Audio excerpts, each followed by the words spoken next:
దేవుడిచ్చిన అవకాశాన్ని బట్టి దేవునికి వందనాలు చెల్లిస్తున్నాను. మరి ఈ కార్యక్రమాన్ని మీరు ఎంతోమంది అవర్ ఆఫ్ ప్రే కార్యక్రమం కోసం వేచి ఉన్నారు. మీరు ఎంతోమంది మెసేజెస్ పెడుతున్నారు. కనీసం ఒక 15 నిమిషాలు 20 నిమిషాలను వాక్యం చెప్పండి అని అడుగుతున్నారు. దాన్ని బట్టి దేవుని స్తుతిస్తున్నాం. నిజంగా నా కల్లో కూడా అనుకోలేదు రోజు నేను వాక్యం చెప్తానని. మరి ఇలాగ అవర్ ఆఫ్ ప్రే కార్యక్రమం ద్వారంగా దేవుడిచ్చిన భాగ్యాన్ని బట్టి దేవునికి వందనాలు చెల్లిస్తామని. నిన్న నేను ఒక వివాహానికి వెళ్ళాల్సి వచ్చింది. సో నిన్న నేను అవర్ ఆఫ్ ప్రే కార్యక్రమం రాలేకపోయాను. కానీ దేవుడు నా భార్యను వాడుకున్నాడు. మరి మీరు కూడా ఎంతోమంది నిన్న వాక్యం ద్వారంగా మేలు పొందానని తెలియపరిచినందుకు వందనములు. మరి ఈరోజు దేవుని వాక్యం వినడానికి సిద్ధంగా ఉన్నారా? క్షమించండి, ఇంటర్నెట్ వల్ల మరి హైదరాబాద్ ప్రాంతంలో సాయంకాల సమయంలో ఒక భయంకరమైన వర్షం వచ్చింది. దానివల్ల కొన్ని ఇంటర్నెట్ చాలా ప్రాబ్లంగా ఉండింది. దేవుని మహాకృప బట్టి ఇప్పుడే అది సార్ట్అవుట్ అయింది. దానివల్ల కొంచెం ఆలస్యమైంది. దాన్ని బట్టి క్షమించండి. మరి ఈరోజు దేవుని వాక్యం వినడానికి సిద్ధంగా ఉన్నారా? ఈరోజు చాలా ముఖ్యమైన ఒక ప్రసంగము. అది పాపం లాగానే కనబడదు, కానీ అది ఎంత భయంకరమైన పాపం అనేది, అది ఎంతోమంది రక్షించబడి మారు మనసు పొంది యేసుతో నడుస్తున్నానని చెప్పే వారు కూడా చేసే పాపము అది ఏంటనేది మనం ఈరోజు చూద్దాం.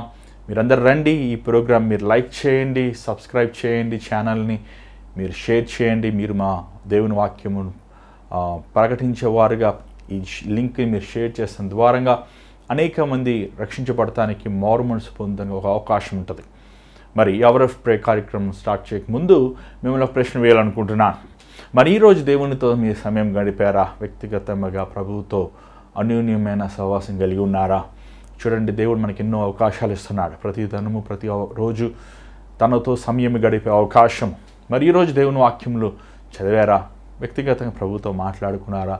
చాలామంది మనుషుల దగ్గర నుంచి మనం సహాయం ఎదురు చూస్తాము, కానీ మనుషులు ఏమి చేయగలరు? దావీదు అంటాడు కదండి, మనుషులు ఏమి చేయగలరు? నా కళ్ళు నీ ఎద్దే ఉన్నాయి ప్రభు, నీ ఎద్దే నేను చూస్తున్నాను. ఏమండి, మనుషుల దగ్గర మనం ఏం పొందుకోగలం? కాబట్టి నీ దేవుని ఎద్దే చూడండి. మరి ఈరోజు దేవుని ఈ కార్యక్రమం వెళ్ళక ముందు ఒక క్లుప్తమైన ప్రార్థన చేద్దాం. మీరందరూ కూడా ప్రార్థన అంటే కళ్ళు మూసుకుంటూ నేర్చుకోండి. దయచేసి తలలో ఉంచండి, కళ్ళు ముద్దాం. పరిశుద్ధమైన తండ్రి దయగల ప్రభు, మరొకసారి నీ పాసనిధిలోకి వస్తున్నాం నాయన. ఈరోజు ఈ సాయంకాల వేళ సమయంలోనైనా ఇలా కూడినైనా ఈ ఆన్లైన్ ద్వారంగా నీ వాక్యంని ధ్యానించే భాగ్యమును కృపను మాకు ఇచ్చి ఉన్నావు తండ్రి. నన్ను సిరుజాట మరుగుపరిచి నీ బిడ్డలతో మాట్లాడి ఈ సమయాన్ని ఆశీర్వదించు. యేసు నామములో అడుగుచున్నాం తండ్రి, ఆమేన్. మరి ఈరోజు యేసు ప్రభు బోధించినది, యేసు ప్రభు తన సేవ జీవితంలో ఎక్కువగా చూపించినది, ఆ సిలువలో ఉన్నప్పటికీ కూడా ఆయన ఒక విలువైన గుణం అనొచ్చు, అది ఆయన చూపిస్తూ మనం చూస్తున్నాం. ఏంటది అంటారా? లూకా సువార్త 23వ అధ్యాయము 34వ వచనం. ఒకసారి మీ బైబిల్ ఉన్నవారు చూడండి. 23వ అధ్యాయము 34వ వచనం. యేసు, తండ్రి, వీరేమి చేయుచున్నారో వీరెరుగరు గనుక వీరిని క్షమించమని చెప్పాను. చాలు. ఇక్కడ ప్రభు అప్పటికే గెత్సెమనీ తోటలో ఆయన ప్రార్థించినప్పుడు ఆయన చెమట రక్తబిందుగా అవుతూ మనం చూస్తున్నాం. యూదా ఇస్కరియోతు ముద్దు పెట్టి ప్రభువుని అప్పచెప్తూ మనం చూస్తున్నాం. శిష్యులు యేసు ప్రభుని విడిచి పారిపోతూ మనం చూస్తున్నాం. అననీయ దగ్గరికి, కైఫా దగ్గరికి, హేరోదు దగ్గరికి, పిలాతు దగ్గరికి అన్యాయమైన తీర్పు జరుగుతూ మనం చూస్తున్నాం. కొరడాతో కొట్టబడుతూ మనం చూస్తున్నాం. ఏమైనా అంత మాత్రమే కాదు, యేసు ప్రభుని వారు అంతటితో సంతోషపడలేదు. వారు ప్రభువుని సిలువ వేయమని కేకలు వేసినప్పుడు పిలాతు ప్రభువుని ఆ సిలువకు అప్పచెప్తున్నాం మనం చూస్తున్నాం. ఆయన సిలువ మోసుకుని ఇంచుమించు ఏమండి ఒక 12-13 కిలోమీటర్లు ఏమంటే ఆ కొండ ఎత్తైన యెరూషలేము కొండపైకి గొల్గొతా కొండపైకి ఆ సిలువను మోసుకు వెళ్తున్నాం. మరి అక్కడ ఆయన అప్పటికే ఏమండి తన ఎంతో ఎర్రటి ఎండలో ఆయన సొగసైనను స్వరూపమైన లేనివాడుగా రక్తం ముద్దగా వేలాడుతున్నాడు ప్రభు. ఆయన మేకులు వేయబడ్డాడు. ఆ ఎర్రటి ఎండలో ప్రభు తన బలమంతా పుంజుకుని తను ప్రార్థిస్తున్నాడు. ఏమనంటే, ప్రభువా తండ్రి, వీరేమి చేయించున్నారో వీరు ఎరుగురు కనుక వీరు క్షమించండి. ఇక్కడ మనం చాలామంది ఏమండి అనుకుంటారు ఏంటంటే తండ్రితో అప్పుడే ప్రార్థన చేస్తున్నారు. లేదు, ప్రభువుని వారు దూషిస్తున్నప్పుడు, అపహాసిస్తున్నప్పుడు, అన్యాయంగా వారు తీర్పు తీరుస్తున్నప్పుడు, కొడుతున్నప్పుడు తండ్రితో ప్రభు సంభాషిస్తూనే ఉన్నాడు, ప్రార్థిస్తూనే ఉన్నాడు. తన మనసు తన బలము పరలోకమైన తండ్రి దగ్గర నుంచి పొందుకుంటున్నాడు. అందుకే అక్కడ ఎత్తిన వెంటనే మరలా ఒక ఇంట్రడక్షన్ లేదు. సో తన ప్రార్థనలో బిగ్గరగా ఇది వినబడేలాగా ప్రభు ప్రార్థించాడు. ఏమంటే, తండ్రి వీరేమి చేయించున్నారో వీరు ఎరుగరు కనుక వీరిని క్షమించు. అంటే యేసు ప్రభు సిలువలో వేలాడబడతాము తండ్రి చిత్తమే, అది ఆయన కూడా తెలుసు. కానీ ప్రభువుని వారు దూషించే విధం మనం చూసినప్పుడు ఎంతో భయంకరమైన క్రూరమైన విధముగా వారు ప్రభువుని వారు అవమానించినట్లు, నిందించినట్లు, దూషించినట్లు, హింసించినట్లు మనం చూస్తున్నాం. దానికి ప్రతికూలముగా క్షమించండి అంటున్నాడు ప్రభు. వీరిని క్షమించి ప్రభువా. ఒకవేళ మాట ప్రభు ప్రార్థన చేయకపోతే వారి స్థితి ఏమయ్యేదో మనము ఒకసారి ఆలోచించాలి. లోక రక్షకుడి పాపములు మోసుకు వెళ్ళే గొర్రెపిల్లని, సృష్టికర్త అయిన యేసు ప్రభువుని వీరు ఎంత అవమానరీతిగా వీరు దూషిస్తాం, వీరు నిందిస్తాం, వీరు అపహాసిస్తాం మనం చూస్తున్నాం. కానీ ప్రభు ఇక్కడ మనం చూసినట్లయితే వీరిని క్షమించండి. చూడండి, క్రైస్తత్వము చెప్పాలంటే ప్రేమ. ఆబ్వియస్లీ ప్రేమ అనేది క్రైస్తవ పునాది అని చెప్పచ్చు. కానీ ప్రేమతో పాటు క్షమించే మనసు అనేది చాలా ముఖ్యమైనది. ఒక కాయిన్ బిల్లకి ఏమంటే హెడ్ అండ్ టేల్ ఉంటుంది కదండి. ఒకవైపు తల, ఇంకొక వైపు ఏమండి బొమ్మ, వేరే బొమ్మ ఉంటుంది. అలాగా క్రైస్తవత్వంలో ఒకవైపు ప్రేమ అంటే ఇంకొక వైపు క్షమించే మనస్సు. నిజంగా ఈరోజు చాలామంది క్రైస్తవ పునాదులు ఏంటో తెలియకుండానే క్రైస్తత్వం అని వెంబడిస్తున్నారు. క్రైస్తత్వం అంటే ఈరోజు ఒక మతం అయిపోయింది. క్రైస్తత్వం అంటే ఏదో ఒక ఆచారం అయిపోయింది. క్రైస్తత్వం అంటే క్రీస్తులో ఉన్న ఆ విలువైన అమూల్యమైన గుణగుణాలు ఎరక్కుననే, పొందుకోకుననే, జీవించకునని చాలామంది నేను రక్షించబడ్డాను, నేను దేవుని బిడ్డ అయిపోయాను, నేను పరిశుద్ధాత్మతో నింపబడ్డాను అని కేకలేస్తున్నారు. చూడండి, ప్రేమ మొదటిగా నువ్వు దేవుణ్ణి ప్రేమించు, రెండోదిగా నీ పొరుగువాడిని ప్రేమించు. మనం ఒక వ్యక్తిని ప్రేమించినప్పుడు ఆ వ్యక్తిని మనము క్షమిస్తాం. ఈరోజు భర్త భార్యను క్షమించలేకపోతున్నాడు, భార్య భర్తను క్షమించలేకపోతున్నాడు, అన్న తమ్ముడిని క్షమించలేకపోతున్నాడు, తమ్ముడు అన్నను క్షమించలేకపోతున్నాడు, తల్లిదండ్రులు బిడ్డలను క్షమించలేకపోతున్నారు, బిడ్డలు తల్లిదండ్రులు క్షమించలేకపోతున్నాం. ఇంకా మనం చెప్పవసరం లేదు. ఈరోజు ఎన్ని కొట్లాట్లు, గొడవలు, ఇబ్బందులు. అది లోకంలో ఉన్న వారికి దేవుని ప్రేమ తెలియదు. కానీ ఈరోజు క్రైస్తవులు అని చెప్పుకుంటూ క్రీస్తు ప్రేమను ఎరిగిన వారే ఇతరులని క్షమించలేని వారుగా, ఇతరుల మీద పగ తీర్చుకునేవారుగా, ఇతరుల మీద ద్వేషము, ఆయాసము పెట్టుకునేవారుగా ఉంటున్నారు. చూడండి, చాలాసార్లు ఒకసారి ఒక వ్యక్తికి దెయ్యం వెళ్ళగొడుతున్నప్పుడు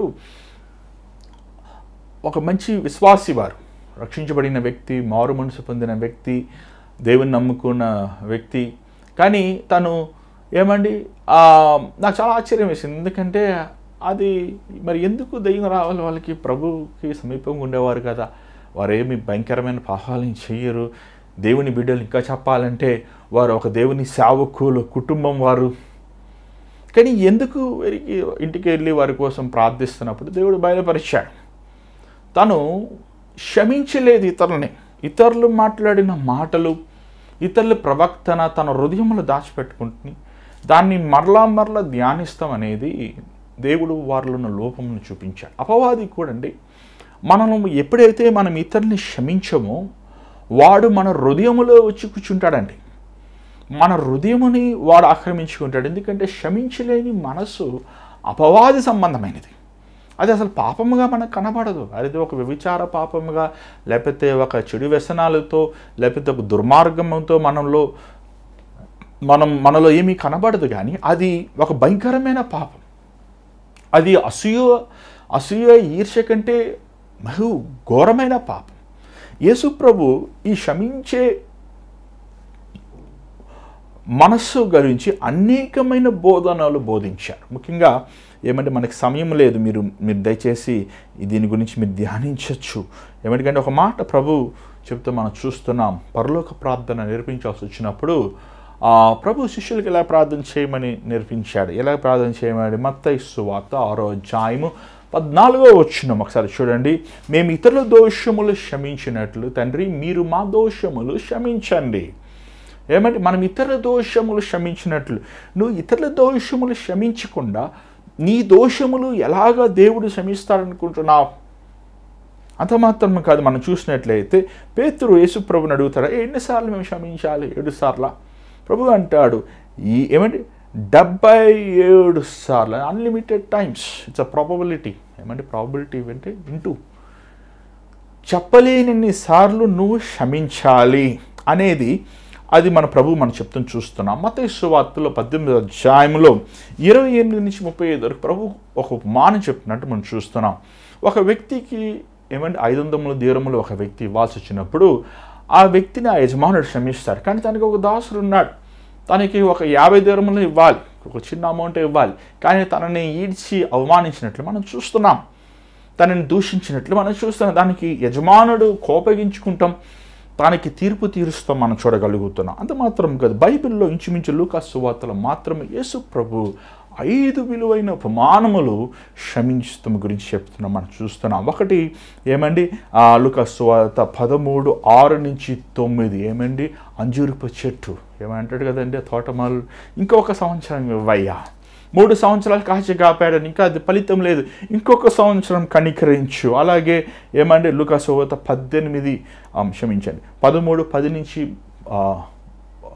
13 వరకు 18 సంవత్సరములుగా వంగిపోయిన స్త్రీ గురించి మనం దేవుడు చూస్తాం. దేవుడు ఆమెను క్షమించినట్లు, ఆమెను బాగు చేసినట్టు మనం చూస్తాం. అలాగే ప్రభు అంటాడు 15 లూకా 15:4 నుంచి 7 వరకు, నేను తప్పిపోయిన దానిని వెతికి రక్షిస్తాం కోసం వచ్చాను.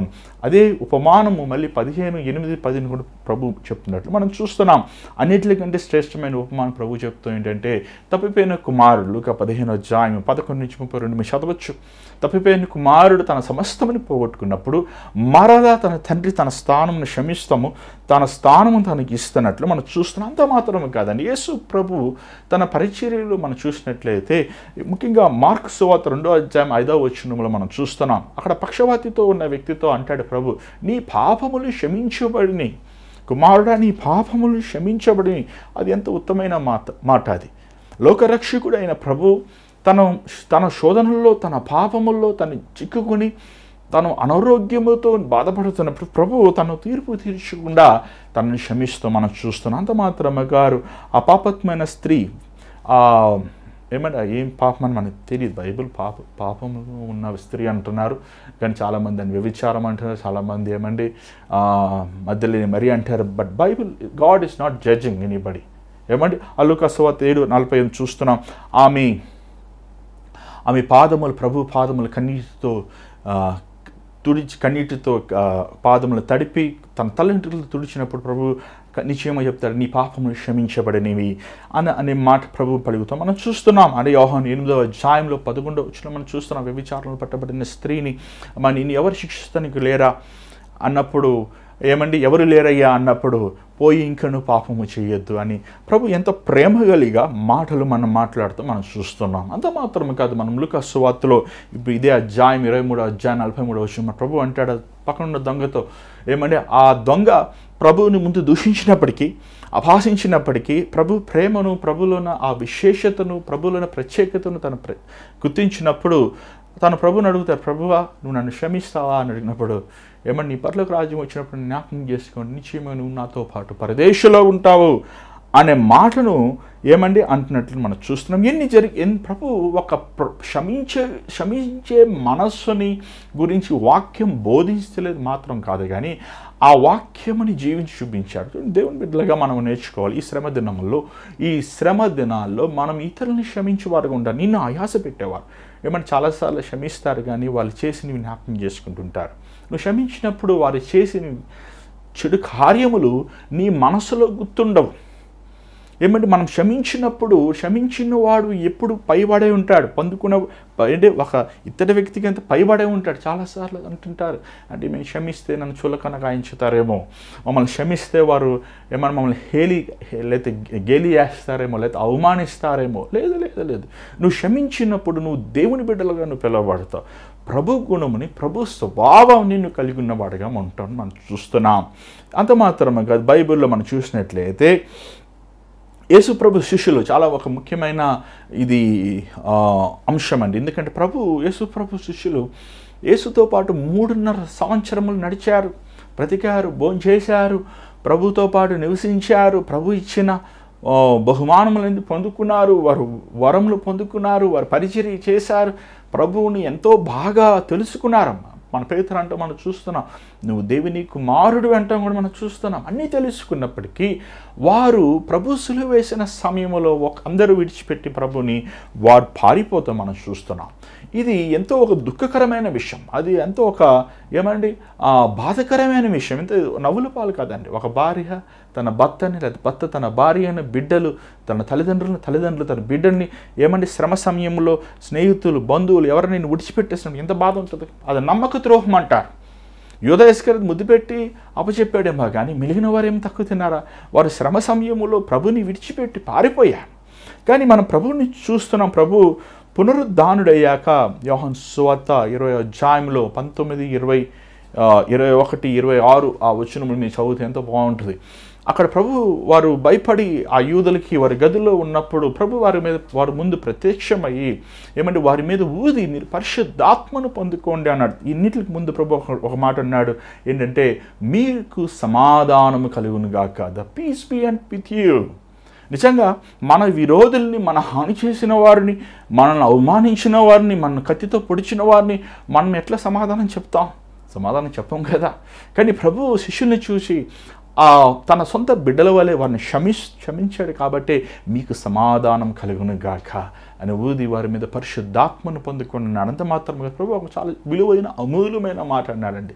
మీరు ఎవరి పాపములు క్షమిస్తారో వారి పాపములు క్షమించబడను. అంటే పాపములు క్షమించేది దేవుడికి మాత్రమే హక్కు ఉంది. కానీ దేవుడు అధికారమని ఆ పరలోక తాళము చేతులని అది దేవుడు తన శిష్యులకి ఇచ్చినట్లు మనం చూస్తున్నాం. చాలాసార్లు నా జీవితంలో మరణ పడక మీద చాలామంది ఉంటున్నప్పుడు ఒక సేవకుడిగా నేను వెళ్ళి వారి కోసం ప్రార్థిస్తుంటానండి. వారి కోసం ప్రార్థించినప్పుడు నేను ప్రార్థన చేసేప్పుడు ఒక ముఖ్యమైన మాట చెప్తాను. ఎప్పుడు అయ్యా వీరి పాపములు, వీరి దోషములు, వీరి అపరాధములు అయ్యా క్షమించేస్తున్నాను, ఆయన తుడిచివేస్తున్నాం ప్రభు. వీరు నీ శిలువ రక్తముతో వీరిని కడుగుతున్నామయ్యా. నిజంగా నేను చివరికి మనం అనుకుంటాం, వారు మరణపరక మీద ఉన్నప్పుడు మనం వెళ్ళి ప్రార్థన చేస్తే ఏమొస్తుంది అని కదండి.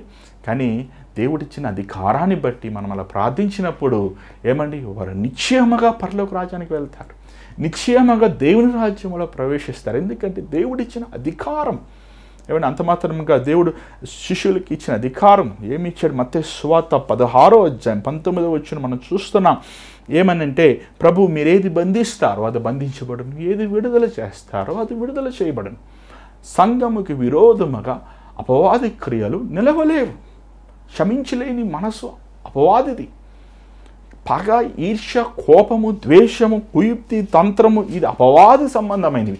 అపవాది సంబంధమైనవి నీ హృదయంలో ఉంచుకున్నప్పుడు, నువ్వు ఇతరుల్ని క్షమించలేనప్పుడు నీలో సాతాను ప్రవేశిస్తాడు. అర్థమైందండి. ఆ యూదా ఇస్కరియోతు ఉరివేసుకుని మరణించాడు. ఒకవేళ తను ఉరేసుకుని మరణించకపోయి ఉంటే ఖచ్చితంగా యేసుప్రభు యూదా ఇస్కరియోతును కూడా క్షమించేవాడు. కానీ తన ప్రభు ప్రేమను అర్థం చేసుకోలేదు, ప్రభువులో ఉన్న మాధుర్యాన్ని అర్థం చేసుకోలేదు.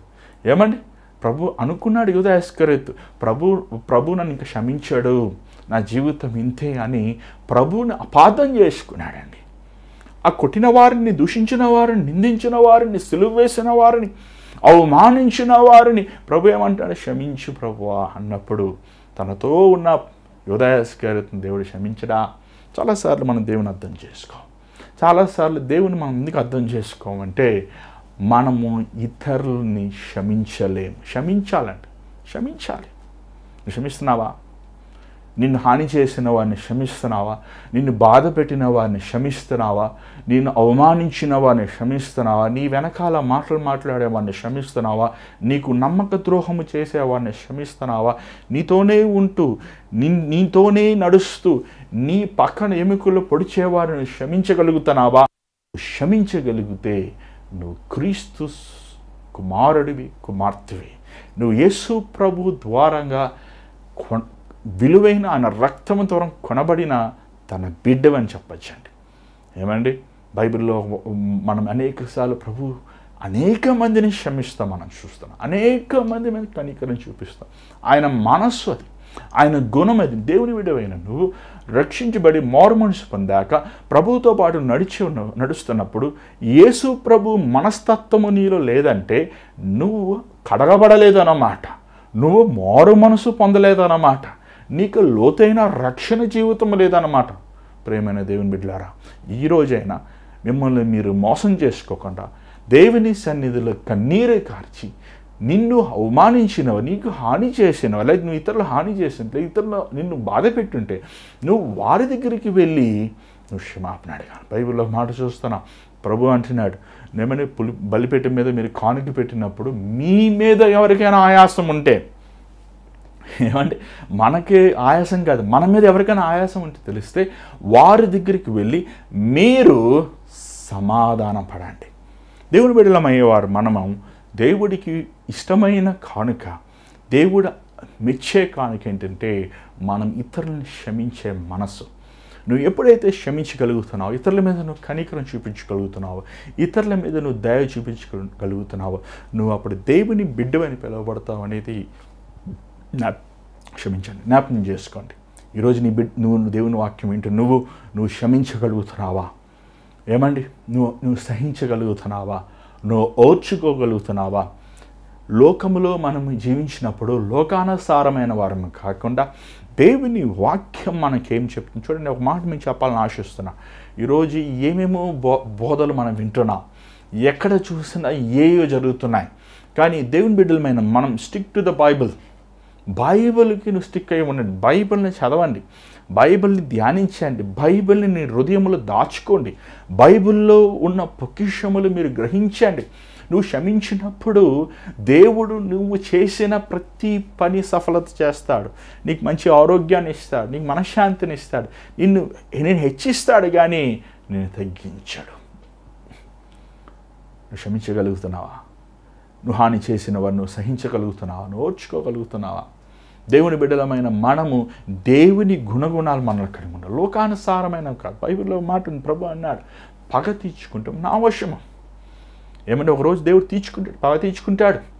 తనకి విరోధముగా తన బిడ్డల్ని హాని చేసిన వారిని, తన బిడ్డల్ని అవమానించిన వారిని, తన బిడ్డల్ని దూషించిన వారిని, తన నామములో ఉన్నవారి విరోధముగా పోరాడిన ప్రతి ఒక్కడిని దేవుడు భయంకరమైన తీర్పు అండి. అది భయంకరమైన తీర్పు. అగ్ని ఆరదు, పురుగు చావదు, నిరంతరమైన మరణం, అది రెండో మరణం. That God take the revenge. ఏమైనా నువ్వు చేయగలిగినది ఏంటి? నువ్వు ప్రార్థన చేయి అంతే. నీ బాధని, నీ మనోవేదన ప్రభువు చెప్పుకో. ప్రభా నాకు న్యాయం చేయి ప్రభా అని అడిగి కావాలంటే దేవుడు నీకు న్యాయం చేస్తాడు. ప్రభా మనుషుల మాటలు వినయ్యా, మనుషులు మాట్లాడుకునే మాటలు నువ్వు ఆలకించినాయన, నన్ను ఎలాగ వారు అవమానిస్తున్నారు. చూడండి, దావీదుని దేవుడు హెచ్చిస్తానికి కారణం ఏంటంటే దావీదు దేవుడిని ఎంతో స్తుతించేవాడు మాత్రం కాదు, కానీ దేవుని మీద తన మనసును పెట్టుకునేవాడు. తన సొంత తండ్రి, తన సొంత సహోదరులు తనని అవమానించినట్లు మాట్లాడుతున్నట్లు మనం చూస్తున్నాం. అంత మాత్రం కాదు, తనకి ఎవరి స్నేహితులు లేదు, కానీ దేవుడు తన హృదయంలో ఉన్న బాధను చూచాడండి, ఆ వేదనని చూచాడు. అందుకే దేవుడు దావీదుని ఏం చేశాడు తెలుసా? రాజుని చేశాడండి. ఏమండి, యేసు ప్రభు ఎవరి కుమారుని పిలువబడ్డాడు? యోసేపు కుమారుని పిలువబడలేదు, దావీదు కుమారుని పిలువబడ్డాడు. ఎందుకు యేసు ప్రభు బెత్లెహేములో పుట్టాడు? ఇన్ని పట్టణములు ఉంటే బెత్లెహేములో ఎందుకు పుట్టాలి? బెత్లెహేము ఎవరు ఊరు? దావీదు ఊరు. అంతగా దావీదుని ప్రేమించాడు. కారణం ఏంటంటే దావీదు తన మనసంతా దేవుని మీదే పెట్టుకున్నాడు. తన కష్ట సమయంలో, తను అవమానించినప్పుడు, తను దూషించినప్పుడు, ఏమంటే తన సొంత మామ తన ప్రాణమును తీయాలని ఎదురు చూసినప్పుడు, తన శత్రువుల దగ్గర పిచ్చివాళ్ళలాగా నటన చేసినప్పుడు, తను నమ్ముకున్న వారు తనకి విరోధంగా తిరగబడినప్పటికీ కూడా బైబిల్లో మనం చూడగలుగుతున్న మాట, దావీదు దేవుని నిమిత్తము ధైర్యము తెచ్చుకొనెను. నిన్ను హెచ్చించువాడు, నిన్ను లేవనెత్తువాడు, నిన్ను బలపరచువాడు, నిన్ను ఆశీర్వదించువాడు దేవుడు, మనుషులు కాదు. మనుషులు నిన్ను హాని చేసినా, నీ అవమానించినా, నీ దూషించినా ఒకటి జ్ఞాపకం చేసుకో, నువ్వు వారిని క్షమించి నువ్వు వారు నిన్ను చేసిన హానిని మర్చిపో. దేవుడు చూసుకుంటాడు. ఒక ఆయన తెలుసా అండి, ఆయన వివాహం చేసుకున్నాడు, తన భార్యకి ఎంతో అన్యాయం చేశాడు. ఎంత అన్యాయం, ఎంత భయంకరమైన అన్యాయం. బిడ్డలు ఉన్నప్పటికీ పరాయి స్త్రీతో అక్రమైన సహవాసం చేసి ఎంతో అన్యాయం చేసి, కానీ ఆ తల్లి ప్రార్థించే తల్లి తన భర్తతో ఎలాంటి గొడవ పెట్టుకోలేదు, కొట్లాటలు పెట్టుకోలేదు. మౌనముగా తన బాధను, వేదను, తన కన్నీరు, తన దుఃఖం అంతా దేవుని చెప్పింది. కొంతకాలం అయ్యాక ఆయనకి పక్షవాతం వచ్చింది. కుడి రైట్ హ్యాండ్, లెఫ్ట్ హ్యాండ్ పడిపోయింది. ఏమండి, మనుషులు బలం ఉన్నప్పుడే కదండి అందరూ ఉంటారు, బలం లేనప్పుడు అందరూ, మంచం పడినప్పుడు అందరూ వదిలేసిపోతారు కదా. అలాగా ఆ రెండో వ్యక్తి ఆయన వదిలేసి మంచం మీద పడేసి వెళ్ళిపోయింది. ఆయన 20 సంవత్సరముల మంచం పడుకున్నాడు. ఆమెకి దేవుని ప్రేమను చూపించింది. ఏమండి, ఆయన జీవితం మేము చూసినప్పుడు ఎంతో ఒక ఆశ్చర్యమైన విషయం. నిజంగా దేవుడు ఒక వ్యక్తిని ఎలా మార్చగలడు, ఎలా చేయగలడు. వారి పాపములు వారే పట్టుకుంటాయి. నువ్వు మౌనంగా ఉండు, నువ్వు ప్రార్థన చేయి. నీ జీవితముని బాగు చేయగలిగిన వాడు, కట్టగలిగిన వాడు దేవుడే. ఏమంటే చాలాసార్లు చాలామంది వినరండి, వాక్యం వినరు, పాఠం నేర్చుకోరు. వారు ఎప్పుడు నేర్చుకుంటారు అసలు పాఠం? వారు ఎప్పుడైతే మంచం మీద ఉన్నప్పుడే. ఏమండి, మంచం మీద ఉన్నప్పుడు పాస్టర్ గారండి మా కోసం ప్రార్థన చేయాలా, పాస్టర్ గారండి ఇదిగో మాది జీవితం దేవునికి ఇచ్చేస్తాం, దేవుని కోసం బ్రతుకుతాం. బాగా చేతులు కాలు పని చేసినప్పుడు జ్ఞాపకం రారు.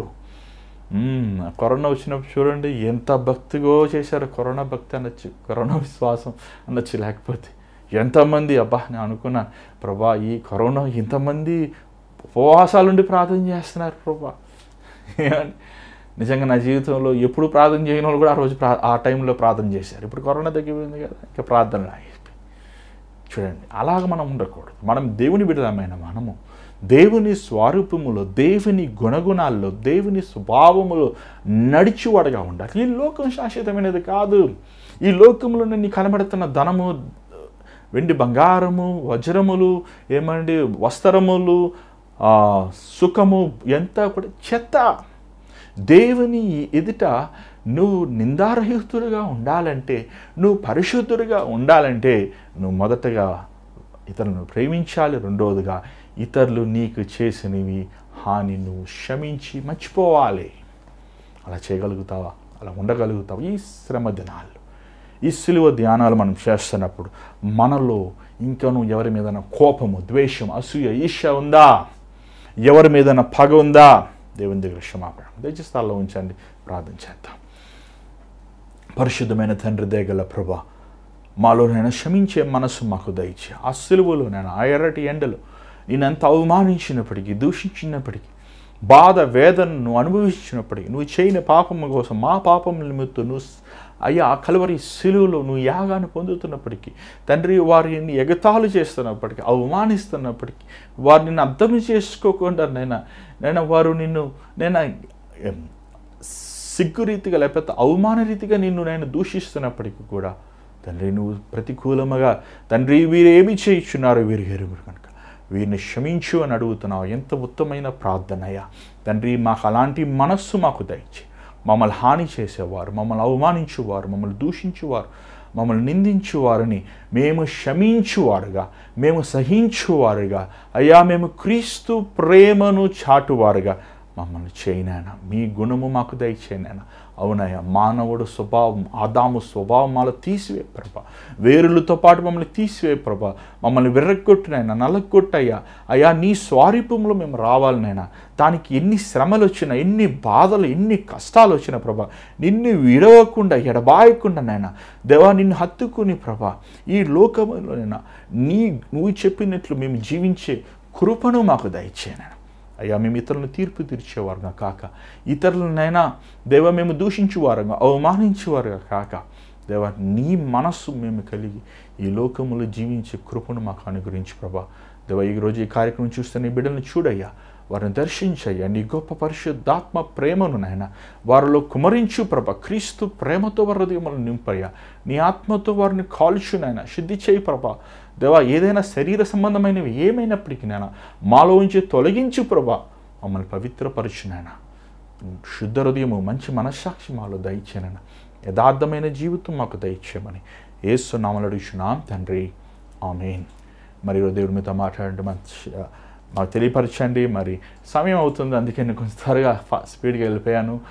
మరి నా అంత మాత్రం కాదు, నేను శాయశక్తిలో ప్రయత్నం చేస్తానండి త్వరగా వస్తానికి. ఏదో ఒక ఆటంకం రోజు వస్తుంది. దయచేసి మీరు ప్రార్థన చేయండి. అవర్ ప్రే కార్యక్రమం 6 o'clock స్టార్ట్ చేయాలని ఆశిస్తున్నాను. ఎంతో ప్రయత్నిస్తున్నాను. మరి కొన్ని కారణాలు, అన్నీ చెప్పలేని కారణాలు ఉన్నాయండి. మరి అన్ని బాధ్యతలు చేయాల్సి ఉంది. ఒక తండ్రిగా, ఒక భర్తగా, ఏమండి పాస్టర్ గారిగా కొంతమందికి వెళ్ళి ప్రేయర్ చేయాలి. సో ఈ బాధ్యతలన్నీ ఉన్నాయి. సో ఎన్నిటికి నేను ముగించుకొని మరలా ఈ కార్యక్రమం స్టార్ట్ చేస్తాను, లేట్ అవుతుంది. దాని విషయం నన్ను క్షమించండి. కానీ శాయశక్తిలో 6 గంటలకు వస్తాం, ప్రయత్నిస్తాం. మరి దీనికోసం మీరు ప్రార్థన చేయండి. మరి మీరు ఎవరైనా సరే మీకోసం ప్రార్థన చేయాలని ఆశిస్తే మీ ప్రార్థన విన్నపములు దయచేసి గమనించండి. స్క్రీన్ మీద కనబడుతున్న నెంబర్ 8939392139 అనే నెంబర్కి మాత్రమే మీరు కాల్ చేయండి, వాట్సాప్ చేయండి, వాయిస్ మెయిల్ పే చేయండి, టెక్స్ట్ మెసేజ్ చేయండి. మీరు చాలామంది వేరే నెంబర్స్ పంపిస్తున్నారు, అది నాకు చేరతలేదు, గమనించండి. దయచేసి ప్రేయర్ నెంబర్ ఇదే. నేను కానీ నా భార్య కానీ ఈ నెంబర్ ఎత్తుతున్నాం కాబట్టి, లేకపోతే మాట్లాడతాం. మీరు నాతో మాట్లాడచ్చు, ఎవరైనా మాట్లాడచ్చు. స్క్రీన్ మీద గడిపే నెంబర్ మీరు మీ వాయిస్ మెయిల్ పంపించండి, లేకపోతే అన్నాలో కాల్ చేయండి, చెప్పండి. నేను ఖచ్చితంగా కొంచెం కాల్ చేస్తాను. ఒకేసారి అందరితో మాట్లాడతాం అసాధ్యం కదండి. సో కొంచెం లేట్ అయినా ఖచ్చితంగా మీతో నేను మాట్లాడి మీతో ప్రార్థిస్తానికి సిద్ధంగా ఉన్నాను. మరి ఈ భారమైన పరిచర్లో దేవుడు మిమ్మల్ని ప్రేరేపిస్తారు. ఎంతోమంది పరిచర్య ద్వారా దీవించబడుతున్నారు, ఆశీర్వదించబడుతున్నారు. ఎంతోమంది ఎంతో మేలు చూస్తున్నారు. కానీ ఈ పరిచర్యలో పాలు పొందే విషయంలో చాలా కొద్దిమంది మాత్రమే వస్తున్నారు. తిరిగి జ్ఞాపకం చేసుకోండి, మీరు పంపించే కానుకలు పరిచర్య, దేవుని పరిచర్య, సువార్త ప్రకటించే విషయంలో మాత్రమే వాడుతున్నాం. కాబట్టి స్క్రీన్ కనబడుతున్న మీరు అక్కడ వివరాలు మీకు కనబడుతున్నాయి. Google Pay, PhonePe account numbers మీ అక్కడ ఉన్నాయి. మరి ఈ పరిచర్యలో మీరు కానుక పంపించాలని ఆశిస్తే ఆ స్క్రీన్ కనబడుతున్న ఆ వివరాలకు మీరు పంపించవచ్చు. సో అంత మాత్రం కాదు, గమనించండి. రేపు శుక్రవారము మరి మీరు హైదరాబాద్లో కాజాగూడ ప్రాంతంలో ఉపవాస ప్రార్థన ఉంది. మరి మీరు హైదరాబాద్ చుట్టుపక్కల ప్రాంతం, గచ్చిబౌలి కానీ మణికొండ కానీ మీరు ఉంటే మీరు ఉపవాస ప్రార్థన రావాలని ఆశిస్తే మరి మీరు రేపు రావచ్చు. మరి ఆ వివరాలు కూడా మీరు స్క్రీన్ కనబడుతున్న నెంబర్కి మీరు 8939392139 నెంబర్కి మీరు చేయొచ్చు, కాల్ చేయొచ్చు. మరి ఆదివారం సర్వీస్ అలాగే షేక్పేటలో జరుగుతున్నాం. మరి ఫ్లెక్స్ మీకు వేయలేదు, మరి దేవుని చేతి మీద మరలా మేము వచ్చే రేపు ప్రోగ్రాం వేస్తాం. సో షేక్పేటలో జరిగే ఆరాధన కూడా మీరు అటెండ్ చేయండి, దేవుని పొందండి. మరి దేవుని చేతి మీద కలుసుకుందాం. అందరు God bless you, take care.